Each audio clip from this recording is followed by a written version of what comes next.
आप सोच रहे होंगे कि प्रकाश का परावर्तन हमको ससुरा समझ में नहीं आ रहा है, तो एकदम टेंशन नहीं लेना है, क्योंकि प्रकाश के परावर्तन इतना आसान है जितना जयमाला पर से मुँह में से रसगुल्ला खींच लेना आसान है। ऐसे देखो, यह 2 नंबर से पूछता है, कितने नंबर से? 2 नंबर से, और 2 नंबर टॉपर के लिए बहुत मायने रखता है। तो 2 नंबर को छोड़ना नहीं है, बस कुछ देर आप रुक जाइए ना, एकदम आपके दिमाग में फिट हो जाएगा। तो आज हम लोग देखेंगे प्रकाश का परावर्तन। प्रकाश का परावर्तन, इसको इंग्लिश में क्या कहते हैं बाबू? तो reflection of light. Reflection of light, refraction of light नहीं, reflection of light. Refraction of light हो जाएगा, इट मीन्स कहने का मतलब प्रकाश का अपवर्तन। तो अपवर्तन हम लोग अगले वाले वीडियो में देखेंगे, टेंशन नहीं लीजिए। तो प्रकाश के परावर्तन में कुछ बातों को आपको माइंड में रखना होगा। बस वो बात क्या है, देखते चलिए। देखिए, प्रकाश के जो परावर्तन है ना, वह सीधे सीधे निर्भर करता है। बैट बॉल खेलते हैं आप लोग? बैट बॉल अगर खेलते हैं ना, तो एकदम फिट हो जाएगा, फट दे। कैसे? जैसे हम लोग बैट बॉल खेलते हैं, तो मान लो यहाँ पे कोई विकेट लगा हुआ है। ओके, चलिए, कोई विकेट लगा हुआ है और यहाँ पे एक प्लेयर प्लेयर खेल रहा है। वाओ! और यहाँ पे भी एक विकेट लगा हुआ है। ओके, और यहाँ से एक बॉलर, यहाँ पे बैट्समैन और यहाँ पे बॉलर बॉल को फेंका, और यहाँ पे आपका क्या है बाबू? अर्थ है, यहाँ पे ज़मीन है, ठीक? तो यहाँ से बॉल एकदम नचा के, एकदम धाय धाय धाय धाय धाय धाय, एक बार सट दे, यहाँ से फेंका बॉल। देखो, तो एक बार नचा के ऐसे फेंकते हैं हम लोग, ऐसे फेंकते हैं नचा के। तो ऐसे ही बॉल जो है ना, नचा के एकदम फट दे, फेंका, और ये बॉल टकरा के एकदम जाके यहाँ पे धाए दिन विकेट पे लगा, बोल्ड। तो देखो यहाँ पे कैसे फील हो रहा है कि यहाँ से बॉल आया और चिकनी सतह पे टकराया और रिफ्लेक्ट हो गया उसी माध्यम में, मतलब हवा से आया और हवा में ही चला गया ना। तो देखो यहाँ पे एक कोण बना रहा है कि नहीं, मतलब ये लो, अगर इमेजिनरी एंगल डालेंगे इस पर तो कौन बनाएगा? तो देखो, एकदम क्रिकेट की तरह। आरसीबी तो जीत गई, बढ़िया है, सेकंड ट्रॉफी आरसीबी जीती है। तो जितने भी आरसीबी को चाहने वाले हैं, आप लोग समझ ही जाएंगे, बहुत जल्दी समझ जाएंगे, टेंशन नहीं लीजिए। तो यहाँ पे बाबू देखो, बॉल को फेंका तो यहाँ पे धरती पे टकराया, और टकरा कर यह उसी माध्यम में चला गया। किस माध्यम में? जिस माध्यम से आया था, हवा से आया था, तो हवा में ही चला गया। ऐसे हम फेंकते हैं तो हवा में ही तो था बॉल, हवा से ज़मीन में टकराया, ज़मीन से टकरा के या फिर हवा में चला गया। तो देखो, तो एक स्ट्रक्चर बन रहा है कि नहीं? तो इसी स्ट्रक्चर को आपको ध्यान में रखना है। चलो, तो यहाँ पे हम एक कांच को लेकर के समझाते हैं बाबू। देखो, यहाँ पे कांच को लेकर के समझाते हैं। जैसे जैसे जैसे जैसे यहाँ पे समझा देते हैं। ओके, मान लो यहाँ पे आप एक कांच को रखे हैं, और यह कांच कलई किया हुआ है। क्या है? यह कांच कलई किया हुआ है। कलई नहीं रहेगा तो यह बबल अंदर चल जाएगा, मतलब प्रकाश अंदर चला जाएगा। तो हम लोग तो बबल का परावर्तन थोड़े पढ़ रहे हैं, प्रकाश का परावर्तन पढ़ रहे हैं। तो मान लो यहाँ से आपतित किरण आया, अब यहाँ से प्रकाश फेंकिए तो, अब चाहे यहाँ से प्रकाश फेंकिए तब, बात बराबर है। तो चलो, इधर से हम लोग राइट हैंड वाले हैं, तो इधर से अच्छा होगा। तो यहाँ से एक प्रकाश आता है, बहुत ज़्यादा बड़का हो गया क्या? चलो, छोटा ही ले लेते हैं ताकि इसमें जगह का अभाव है। मान लो यहाँ पे प्रकाश आई मतलब अ से आई, अ से आपतित। तो यहाँ पे आने वाली किरण को हम लोग कहेंगे आपतित किरण, आपतित किरण। अब सबको पता होगा कि किरण क्या होता है। जिस पर प्रकाश चलती है वही किरण है, ठीक? मतलब जिस पर हम लोग चलते हैं वह रोड है, तो जिस पे प्रकाश चलती है वह किरण है। बात क्लियर? तो यह आने वाली किरण, मतलब यहाँ पे हम एक टॉर्च रखा। क्या रखा बाबू? यहाँ पे एक, मान लो, टॉर्च रखा, पुराना जमाना वाला टॉर्च, ठीक है ना? चलो, तो यह टॉर्च का प्रकाश को भेजे। जब टॉर्च के प्रकाश को भेजे, रेजर लाइट देखते हैं आप लोग, जहाँ डांस उन्स देखने जाते होंगे तो रेजर लाइट बारते होंगे। तो वही रेजर लाइट हम लोग मान लिए कि बारे यहाँ पे जलाए। तो यह जब प्रकाश आती है ना, तो वह कहलाती है आपतित किरण। अब जब यह चिकनी सतह, मतलब दर्पण, किसी शीशा पर टकराती है, तो वह टकरा कर अंदर न जाती है, ऐसे न जाकर वह सीधे यहाँ पे उसी माध्यम में रिफ्लेक्ट हो जाती है। मतलब टकरा के जा रही है, मतलब परावर्तित हो रही है। टकरा के जा रही है मतलब परावर्तित हो रही है। तो इसी को हम लोग कह देते हैं, ये आपतित किरण हो गया। तो यह बाबू क्या हो गया? परावर्तित किरण। परावर्तित किरण। बोलो किसी को दिक्कत नहीं सर, यहाँ तक तो बिल्कुल हमको दिमाग में घुस गया सर, कोई दिक्कत नहीं है, क्योंकि आपने तो क्रिकेट पे ही पहले बता दिए हैं। चलो यहाँ तक तो किसी को दिक्कत नहीं है। हाँ, हड़बड़ाना नहीं है कि हमको समझ में आ गया, अभी गेम शुरू हुआ है, अभी गेम का एंडिंग पॉइंट बहुत अभी दूर है। देखो ध्यान से, अब देखो एक बात देखो, यहाँ पे आप लोग मैथ में पढ़े होंगे कि एक रेखा पर कितने डिग्री का कोण बनता है बाबू? तो 180 डिग्री का। अगर वही एक अंडा रहे तो यहाँ पे 360 डिग्री का कोण बनता है। ये बातें हमने पहले वीडियो में बताया, लेकिन यहाँ पर भी बता दे रहे हैं। तो एक रेखा कितने डिग्री का एंगल बना सकती है? तो कितने डिग्री की होती है? तो 180 डिग्री की होती है। अब कहोगे कि 180 डिग्री का होती है, ठीक है होती है। अगर हम उसको बीच में एक लंब डाल दें तो बोलो यह कितने डिग्री का हो गया? 90 डिग्री का हो गया। बोलो ये 90 डिग्री का हो गया कि नहीं? तो 90 डिग्री का कोण इधर बना, 90 डिग्री का कोण इधर बना, तो देखो ना एक समकोण का निर्माण कर रही है कि नहीं? मतलब यह भी 90 डिग्री का कोण, ये भी 90 डिग्री का कोण, और दोनों को मिला दीजिएगा तो 180 डिग्री हो जाएगा कि नहीं? तो 180 डिग्री का तो एक रेखा होता है ना बाबू। चलो, तो यहाँ पे हम लोगों को ध्यान रखना है कि ये जो शीशा है, एक शीशा रेखा के जैसा है कि नहीं, सरल रेखा की तरह है कि नहीं, सीधा रेखा की तरह है कि नहीं? तो कन्फर्म है आपके दिमाग में आया होगा कि 180 डिग्री का होगा सर, बिल्कुल होगा। तो 180 डिग्री का है तो 90 डिग्री आप तो बनाइएगा ना, इधर 90 इधर 90, तो एक 90 डालिए ना बीच में अभिलंब। तो एक हम लोग क्या डालते हैं? अभिलंब डालते हैं। चलो अभिलंब डाल दिए, वेरी गुड। तो यह अभिलंब जब डाला गया तो 100% ये बात हम लोगों को पता चल गया कि ये वाला जो बात है ना 90 डिग्री की हो गई, ये वाला जो बात है ना, ये वाला जो बात है कहाँ गई, ये वाला जो बात है 90 डिग्री की हो गई। इतना जो है ना आप लोगों को पता चला कि नहीं? पता चला कि नहीं? बिल्कुल चला। अब कहोगे सर अगर हम इसको 40 डिग्री करें तो ये कितना डिग्री का होगा? 40 डिग्री का होगा बाबू। इसका मतलब अगर ये 40 डिग्री का है तो कन्फर्म है ये 50 डिग्री का होगा। 5 4 9, तो ये भी 50 डिग्री का होगा। 5 4 9।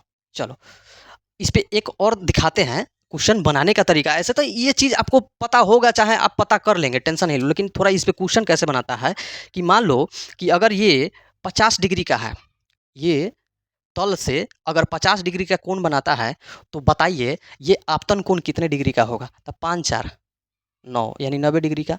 तो 40 डिग्री का ये हो जाएगा। तो आगे हम क्वेश्चन देंगे, टेंशन नहीं लीजिए, पहले हम आगे चलते हैं इसमें।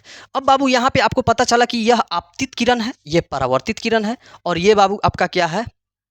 अभिलंब है। 90 डिग्री का होता है अभिलंब। बोलो किसी को दिक्कत यहाँ तक? नहीं दिक्कत है। अब यहाँ पे ये मूल है कि नहीं? मूल बिंदु है कि नहीं? ये मूल बिंदु है। जहाँ पे कोई चीज़ निकलती है वह एक मूल हो जाता है। जैसे प्रकाश का, प्राकृतिक प्रकाश का मूल क्या है, स्रोत क्या है? तो सूर्य। तो उसी प्रकार इस तीनों का स्रोत क्या है? यह मूल। तो इसको हम लोग क्या कहते हैं? मूल बिंदु कह दे। इसको क्या कह दे? मूल बिंदु कह दे। अब इसको मूल बिंदु कहिए तब, चाहे एक और नाम हम बताएंगे, उसका नाम पहले इसको बता देते हैं उसके बाद। अब देखो अ से आपतित, यहाँ पे एंगल बन रही है, तो आपतित मतलब उसी का खानदान के चलेगा, मतलब आपतन कोण नाम रख दे, बिल्कुल रख देते हैं। चलो तो इसी का खानदान का एक नाम रख देते हैं आपतन कोण। क्या रख देते हैं? आपतन कोण। क्या रख देते हैं बाबू? आपतन कोण। अब वहीं पे देखिए ये वाला भी कोण बन रहा है, क्योंकि अभिलंब बीच में है तो कोण तो ये बनेबे करेगा सटा के। अब ये परावर्तित है तो इसी के खानदान के नाम रख दे। परावर्तित है तो परावर्तन कोण नाम रख देते हैं। क्या रख देते हैं? परावर्तन कोण रख देते हैं। क्या रख देते हैं? परावर्तन कोण। परावर्तन कोण। कैसे नामकरण हो रहा है ये आपको पता चल रहा है, लिखवाने की कोई ज़रूरत नहीं है कि परावर्तन कोण किसे कहते हैं। अब वहाँ पे रटने वाली बात नहीं, यहाँ पे तो समझने वाली बात है कि अभिलंब और परावर्तित किरण के बीच के कोण को हम लोग क्या कहते हैं? परावर्तन कोण कहते हैं। अब कहेगा आपतन कोण किसे कहते हैं? तो कहिएगा अभिलंब तथा आपतित किरण के बीच वाले कोण को क्या कहते हैं? आपतन कोण कहते हैं। अब कहेगा कि आपतित किरण किसे कहते हैं? तो आने वाली किरण को आपतित किरण कहते हैं। अब कहेगा परावर्तित किरण किसे कहते हैं? तो कहना कि आने वाली किरण जब किसी सतह से टकरा कर जाती है तो टकरा कर जाने वाली किरण को परावर्तित किरण कहते हैं। अब कहेगा अभिलंब किसे कहते हैं? तो किसी रेखा पर डाला गया लंब को अभिलंब कहते हैं। अब कहेगा मूल बिंदु किसे कहते हैं? तो मूल बिंदु जब तीनों रेखा, आपतित किरण का रेखा, परावर्तित किरण की रेखा और लंब यानी अभिलंब का रेखा एक बिंदु पर मिलती है उसको मूल बिंदु कहते हैं। ठीक है ना? उसके बाद उसके कहेंगे समतल सतह किसे कहते हैं, ये समतल सतह हो गया, चाहे दर्पण भी कह सकते हैं, है ना। तो चिकनी सतह को समतल सतह कह सकते हो, है ना, समतल सतह। तो यहाँ पे ये हो गया, कोई दिक्कत नहीं है यहाँ तक। अब कहोगे सर एक बात आपने बताया कि मूल बिंदु को एक और नाम से पुकारा जाता है, तो एक और नाम से पुकारा जाता है क्या, तो उसका नाम आप रख सकते हैं आपतन बिंदु। क्या रख सकते हैं, या आपतन बिंदु। अब कहोगे आपतन बिंदु काहे रखे, परावर्तन बिंदु भी तो रख सकते थे। आपतन बिंदु काहे रखे, परावर्तन बिंदु भी तो रख सकते हैं। जैसे देखो आप लोग जानते हैं कि जैसे खानदानी जो चलता है, जहाँ से पीढ़ी है वहीं से टाइटल लगता है ना। मान लो कि आपके दादाजी, अगर दादाजी मान लो कि अगर शुरुए से शुरुआत में मुखिया जी लगा रहे हैं, मुखिया प्रताप, है ना, तो आपका पिताजी भी मुखिया प्रताप कुछ लगाएंगे, आप भी मुखिया प्रताप ही लगाएंगे। तो जो आपका पीढ़ी शुरुआत किया है, जो टाइटल लगाते हैं, जैसे मान लो आप दास है तो दास ही लगाइएगा, मान लो आप ठाकुर है तो ठाकुर लगाइएगा, मान लो आप सिंह है तो सिंह लगाइएगा। तो उसी प्रकार यहाँ पे टाइटल जो है ना खानदानी चलेगा, मतलब शुरुआत में जिसका नाम आएगा उसी का नाम पहले आएगा, शुरुआत में जिसका नाम आएगा उसी का नाम पहले आएगा। तो देखो यहाँ पे आपतन है, आपतन कौन है, तो इसी के नाम पर ना हम रख सकते हैं इसका मूल बिंदु का नाम आपतन बिंदु। मूल बिंदु कहिए चाहे आपतन बिंदु कहिए, बात बराबर है, मतलब ये गोरा के दो नाम है। अब कहोगे कि सर ये जो आपतन कोण है इसको हम किसी चीज़ से सूचित करते हैं क्या, तो बिल्कुल करते हैं बच्चा, इसको करते हैं आई से सूचित और इसको करते हैं आर से सूचित। अब कहोगे सर इसको तो आई से आपने सूचित किया, इसको आर से सूचित सूचित किया, क्यों किया, तो याद रखना कि आने वाले को हम लोग कहते हैं इंसिडेंट रे, इंसिडेंट रे कहते हैं, चाहे इनिशियल पॉइंट कह सकते हो, इंसिडेंट ही मान लेते हैं, ठीक है। तो आई से शुरू होता है कि नहीं, इंसिडेंट है आई से शुरू होता है कि नहीं, तो इसलिए हमको यहाँ पे आई रखना पड़ा। उसके बाद यहाँ पे रिफ्लेक्टेड रे मतलब परावर्तित किरण, तो इसलिए हमको आर से शुरू, रिफ्लेक्टेड कैसे शुरू होता है, आर से शुरू होता है ना, यहाँ पे आर से शुरू हो रहा है, तो इसलिए हम इसको आर से रखे हैं, रिफ्लेक्टेड रे आर से, इंसिडेंट रे आई से, ठीक है। क्यों नाम पड़ा, आर क्यों पड़ा है, आई क्यों पड़ा है, ये क्लियर हो गया, किसी को दिक्कत नहीं होना चाहिए यहाँ तक। चलो वेरी गुड। अब देखते हैं बाबू कि यहाँ तक तो हमको समझ में आ गया कि हाँ कैसे कैसे नाम हुआ है, कैसे कैसे इसका नाम हुआ है समझ में आ गया। अब इसमें मेन आपको पूछेगा क्या, ये समझो कि एक नंबर आपका बन गया। अब एक नंबर और है, वह क्या है समझो, आपसे पूछेगा कि प्रकाश के परावर्तन के कितने नियम होते हैं। तो याद रखना आपको सबसे पहले तो इतना पता चल गया कि जब प्रकाश किसी चिकनी सतह से टकराती है और टकराकर अपने ही माध्यम में वापस लौट जाती है, उसे हम प्रकाश के परावर्तन कहते हैं। लेकिन प्रकाश के परावर्तन के नियम पूछेगा तो ये नहीं होगा, प्रकाश के परावर्तन के दो नियम होते हैं, वह नियम क्या होते हैं। चलो यहाँ पे इसको मिटा दे, क्रिकेट वाला मिटा देते हैं, इसका कोई आवश्यकता नहीं है। चलिए ये अभिलंब है, अभिलंब है। चलिए तो यहाँ पे हमने समझा कि जब कोई प्रकाश किसी चिकनी सतह पे आकर टकराती है फिर अपने ही माध्यम में लौट जाती है, अपने ही माध्यम में मतलब ये हवा से चल के आई है तो हवा भी एक माध्यम है, और अपने ही माध्यम में मतलब हवा में ही चली गई है।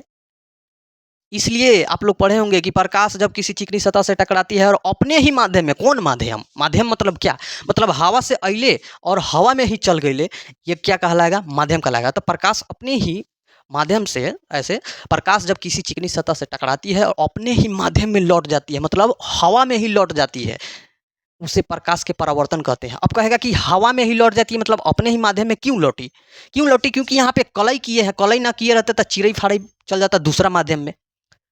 जैसे प्रकाश के अपवर्तन में पढ़ेंगे, हवा से यानी विरल से एकदम सघन में घुसेगा, हवा से पानी में घुसेगा, आपको पढ़ाएंगे, टेंशन नहीं लीजिए। तो यहाँ पे तो क्लियर हो गई कि कोई दिक्कत नहीं है, यहाँ तक समझ में आ गई। अब यहाँ पे एक बात, एक नंबर की हम लोगों का क्लियर हो गया। अब दूसरा का चीज़ क्या है कि हम लोगों को प्रकाश के परावर्तन का नियम देखना है। तो प्रकाश के परावर्तन के दो नियम होता है और 2 नंबर से पूछेगा तो पूछेगा। और एक बात ध्यान रखिएगा कि प्रकाश के परावर्तन के भी 2 नियम होते हैं, और प्रकाश के परावर्तन के 2 नियम होते हैं, और प्रकाश के अपवर्तन के भी 2 नियम होता है, यानी रिफ्रैक्शन का, रिफ्रैक्शन ऑफ लाइट का भी 2 रूल होता है और रिफ्लेक्शन ऑफ लाइट का भी 2 रूल होता है, याद रखिएगा। तो पहला नियम क्या कहता है, पहला नियम कहता है कि आपतित किरण, परावर्तित किरण तथा अभिलंब तीनों एक ही बिंदु पर मिलते हैं। आपतित किरण, आपतित किरण लिख देते हैं ताकि आप लोग लिख लीजिएगा, बहुत बच्चे ऐसे होते हैं मतलब बोल के नहीं लिख पाते हैं, है ना, ठीक है, कोई बात नहीं है। आपतित किरण, परावर्तित किरण, परावर्तित किरण, तथा अभिलंब। अभिलंब, अगर अभिलंब इतना बड़ा ना लिखना हो ना तो इतना भी लिख दोगे तो चलेगा। अभिलंब तीनों एक ही बिंदु, इसको मूल बिंदु कहिए चाहे आपतन बिंदु, आपतन बिंदु, एक ही बिंदु पर मिलती है। हो गया। तो ये प्रकाश के परावर्तन के पहला नियम हो गया। अब ध्यान से रखना कि प्रकाश के परावर्तन के पहला नियम तो हो गया, एक और नियम है उसको छोड़िएगा नहीं। अब देखिए यहाँ पे प्रकाश के परावर्तन के पहला नियम हो गया। अब दूसरा का नियम देखिए कि साइन आई बराबर साइन आर। तो साइन आई बराबर साइन आर कहने का मतलब क्या है कि यहाँ पे ये आपतन कोण की जाया, आपतन कोण की जाया बराबर, या फिर ऐसे भी लिख सकते हो शब्दों में, आपतन कोण की जाया तथा परावर्तन कोण की जाया, परावर्तन कोण की जाया, दोनों क्या बाबू, दोनों आपस में, दोनों आपस में बराबर होते हैं, दोनों आपस में बराबर होते हैं। अब कहोगे हम बराबर कैसे मान लें, लिखने से सिर्फ थोड़ा मान लें, तो हमने तो पहले बताया है, पहले हमने बताया है कि अगर ये 40 डिग्री होगा बाबू तो ये भी 40 डिग्री ही होगा। अगर ये 90 तो नहीं ले सकते हैं, 70 डिग्री होगा तो ये भी 70 डिग्री होगा। अगर मान लो कि यह 80 डिग्री होगा तो यह भी 80 डिग्री होगा। मान लो कि यह अगर 89 डिग्री होगा तो यह भी 89 डिग्री होगा, है ना बाबू। इसलिए यह साइन आई बराबर साइन आर होता है, क्योंकि मैंने इधर तूर के बताया है, इधर तूर के हमने बताया है। देखो 90 डिग्री का पूरा है टोटल, है ना। तो 90 डिग्री टोटल दोनों भाग में ना बटा हुआ है, ये भी कुछ हो सकता है, ये भी कुछ हो सकता है ना। मान लो कि यह 40 डिग्री होगा तो 100% यह 50 डिग्री होगा ही होगा। ये 50 डिग्री बन जाएगा और ये 40 डिग्री बन जाएगा, है ना। अगर वही अगर देखा जाए, हम क्वेश्चन आपसे करते हैं कि बताओ बाबू कि अगर अगर क्वेश्चन करते हैं, बताइए अगर तल से अगर 40 डिग्री का कोण बनाता है तो बताओ आपतन कोण कितना होगा। 40 डिग्री का कोण बनाता है तल से, तो बताओ आपतन कोण का मान कितना होगा, बताइए कितना होगा, आपतन कोण का मान कितना होगा बताइए। तो 40 डिग्री का बनाता है तो हमने पूरा बताया है कि यहाँ से यहाँ तक का एंगल कितने डिग्री का होता है, 90 डिग्री का, यानी 90 डिग्री का होता है। तो यहाँ पे 40 ऑलरेडी हमको मिल चुका है, इसका मतलब 40 को माइनस कर दो तो बराबर हमको कितना डिग्री हो जाएगा, 50 डिग्री। तो यहाँ पर कितना डिग्री हो गया, 50 डिग्री। तो 50 और 40 कितना हो जाएगा, 90 डिग्री हो जाएगा। तो क्लियर, तो ये वाला भाग यहाँ आ जाएगा और ये वाला भाग यहाँ आ जाएगा। क्यों, क्योंकि यहाँ पे आई बराबर होता है आर, साइन आई बराबर होता है साइन आर, इसके नियम के अनुसार। एक और इस पे दे देते हैं क्वेश्चन, आप लोगों को बताइए, क्योंकि इस टाइप से क्वेश्चन आपका आएगा ही आएगा कि साइन आई का कोण आई का मान अगर 40 डिग्री है तो बताइए कोण आर का मान कितना होगा। इतना हल्का है, लॉलीपॉप है, एकदम फटाक दिन जो है ना मार दीजिए, 40 डिग्री होगा। कितना डिग्री होगा, 40 डिग्री होगा। क्लियर, कोई दिक्कत नहीं, दिक्कत। अगर एक बार और लास्ट बार, अगर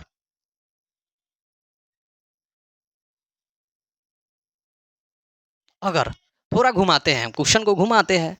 अगर बताओ बाबू, अगर यह 45 डिग्री का कोण है, अगर ये 45 डिग्री का कोण है तो बताओ तल से कितने डिग्री का कोण बनाएगा।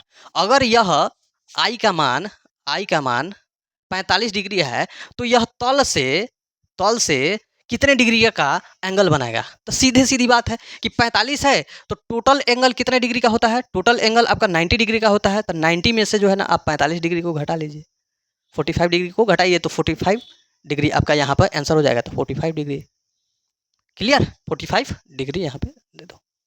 बोलो किसी को दिक्कत, किसी को दिक्कत नहीं हुआ यहाँ पर। चलो अब यहाँ पे देखो बाबू, ये क्वेश्चन तो समझ में आ गई। तो क्वेश्चन यही पूछता है, यही क्वेश्चन पूछता है। क्वेश्चन ऐसे भी पूछ सकता है कि बताओ कि अगर अगर कहा जाए कि आपतन कोण डैश डैश के बराबर होते हैं, आपतन कोण डैश डैश के बराबर होते हैं तो डायरेक्ट आप परावर्तन कोण मान दीजिएगा। ठीक है, पूछेगा कि बताओ कौन ऐसी 3 रेखाएं हैं जो एक ही बिंदु पर आकर मिलती है, तो एक अभिलंब की रेखा है, एक आपतित किरण की रेखा है, एक परावर्तित किरण की रेखा है। बोलो यहाँ तक किसी को दिक्कत हो तो बताइए, किसी को दिक्कत नहीं होना चाहिए। अगले लेक्चर में हम लोग देखेंगे प्रकाश के अपवर्तन यानी रिफ्रैक्शन ऑफ लाइट।